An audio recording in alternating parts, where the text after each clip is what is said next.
Então, para interpretar um texto, ou qualquer objeto que envolva a comunicação, é necessário utilizar a hermenêutica. A hermenêutica, que é a disciplina da interpretação, que é até usada no meio jurídico, nas leis. Então, os principais aspectos da hermenêutica, tem a hermenêutica exegética, que é literal, gramatical, é aquilo que de fato está escrito. Então, é a hermenêutica mais fácil, né? O que você está vendo significa aquilo que você está vendo, né? Que você está lendo. O significado literal, exegético. Tem a sistemática, já envolve todo o contexto, toda a história, onde foi feito, os personagens. A teleológica, que seria baseada na finalidade, na lei, no direito, seria para que foi criada aquela lei, né? Qual finalidade. Tem a hermenêutica histórica, já tem a ver com quando foi criado. Então, quando foi criada aquela obra, ou aquela lei, ou aquela história, aquele filme, aquela cena, aquele livro, aquele jogo. Então, alguns detalhes, alguns aspectos que possam te instruir nessa arte de interpretar o seu mundo ao redor. O mundo da linguagem, da comunicação. Porque, como já foi falado, o texto está em tudo. Não é só texto escrito, né? Num livro, uma folha. Há o texto não verbal, imagético, nas imagens. Então, uma coisa que você pode reparar bastante é que em toda a história, principalmente histórias em quadrinho de herói, tem a jornada do herói. O herói vai começar, vai acontecer algo na vida dele para ele que saia da zona de conforto, ele vai passar por um processo ritual de amadurecimento, vai ter um tutor, geralmente, um mestre. Você vê geralmente nas histórias de luta, sempre tem um mestre, né? Karate Kid, ou o próprio Batman, né? Batman Begins, vai mostrar ele aprendendo as artes marciais, onde ele ficou forte, poder se transformar no Batman. Todo o processo do ritual do herói. Geralmente tem um trauma também. O herói passa por um trauma. Trauma do próprio Batman, o Bruce Wayne, perde os pais. O trauma do Homem-Aranha também. Ele é criado sem o pai e sem a mãe, pelo tio. O tio também sofre assassinato. Então, isso tem a ver com a hermenêutica em si. Dá alguns detalhes, alguns exemplos no decorrer da história que nós vemos. Por exemplo, alguns personagens em quadrinhos, você pode reparar que muitos heróis usam azul ou vermelho. Por quê? Além de ser a cor, geralmente nos Estados Unidos, que são o país de origem desses heróis, o Capitão América, por exemplo, ele veste de fato a bandeira, né? Mas o azul e o vermelho estão muito ligados à nobreza, principalmente o vermelho, por causa da tinta que usava para tingir. Não era fácil antigamente, na época medieval ali, 1400, né? Feudalismo. Então o vermelho, ele representa a nobreza. Então se você estiver assistindo um filme, uma série, um anime, onde o personagem, você vai reparar que o vermelho ele se destaca. Vai lembrar, por exemplo, o Luffy do One Piece, ele usa uma camisa vermelha, ele é o líder. O Super-Homem, a capa do Super-Homem é vermelha. O personagem Mario, o chapéu vermelho. Então sempre vai ter alguns símbolos que você tem que estar atento. O nome do personagem também, o significado do nome. Pode te dar uma espécie de dica da história. Por exemplo, o personagem Link, do jogo Zelda, né? Aquele elfo, lourinho, de capuz verde.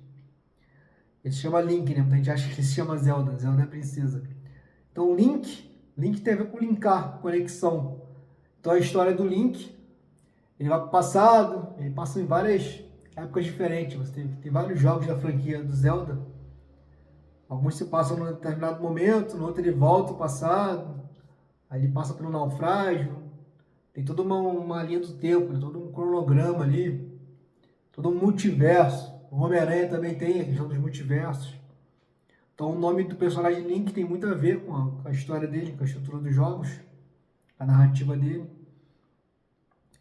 Por exemplo, voltando para o Mario de 64, se você for reparar no castelo, o piso do castelo quadriculado E o Mario começa no térreo, tem fase no subsolo, e no final as últimas fases são no alto. Ele sobe uma escadaria enorme. Tapetes vermelhos, uma coisa bem feudal, o chão quadriculado, como se fosse um xadrez, um relógio enorme. Isso também te implica uma coisa meio maçônica, né? Meio de seita. Então é como se o Mario tivesse que galgar os degraus do conhecimento para alcançar um nível maior, um grau maior, né? Não estou querendo dizer que o jogo é amaldiçoado e que você não possa jogar, mas enfim, isso são símbolos que estão ali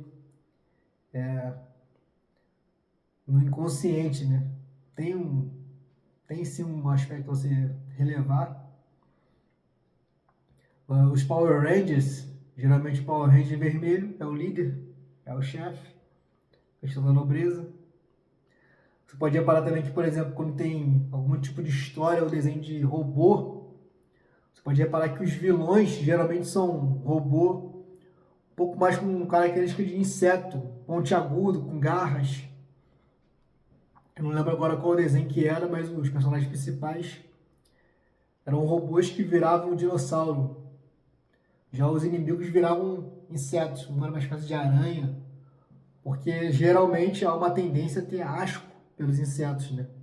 O inseto é o tipo de animal que mais existe no planeta, né? População maior, até do que do ser humano, né? Existem várias espécies de insetos, eles são repugnantes, né? A maioria não gosta, eles são estranhos, né? Causam aversão, asco.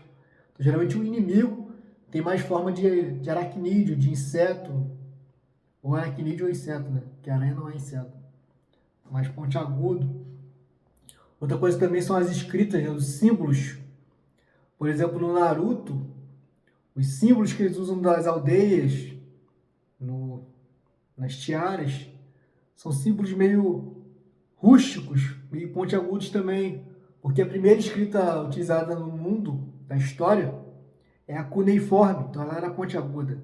Então quando uma escrita é meio pontiaguda, traços, desenhos mais rudimentares, te remetem a uma coisa mais antiga.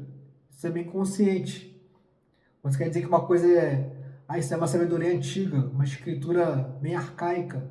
Vai ter escritas pontiagudas, com traços bem rudimentares. Por exemplo, quando o Sasuke usa o Sharingan no olho dele, tem aquelas 3 vírgulas, né? Bem pontiagudas também. O personagem Meliodas, dos 7 Pecados Capitais também, quando ele se transforma, ele dá lugar à ira, né? Cada personagem ele é o nome de um pecado capital. E eles tomaram o golpe de estado ali Parece que os heróis são os vilões e os vilões são os heróis, né? Essa questão no desenho, essa brincadeira. Então, o Meliodas, ele é a fúria, né? A raiva, a ira. Quando ele fica irado, ele fica super poderoso e aparece uma mancha na testa dele, também com traços pontiagudos, para aquilo ali te remeter a uma coisa bem antiga, uma magia. Então tem esses padrões para você, se você observar, você vai pescar a narrativa em si. Desenho, jogo, filme, texto, principalmente quando se trata de imagem. Então que você faça esse exercício hermenêutico para interpretar as obras, os textos que estão ao seu redor. É um exercício contínuo, prestar atenção nos fatos. O título também vai te dar uma dica, o nome do personagem, o significado do nome, o nome do episódio também vai te dar uma dica, o nome do vilão. Sempre há também uma intertextualidade com alguma obra passada. Então você fique atento a esses detalhes, esses símbolos, que te ajudam bem na hora de interpretar uma obra.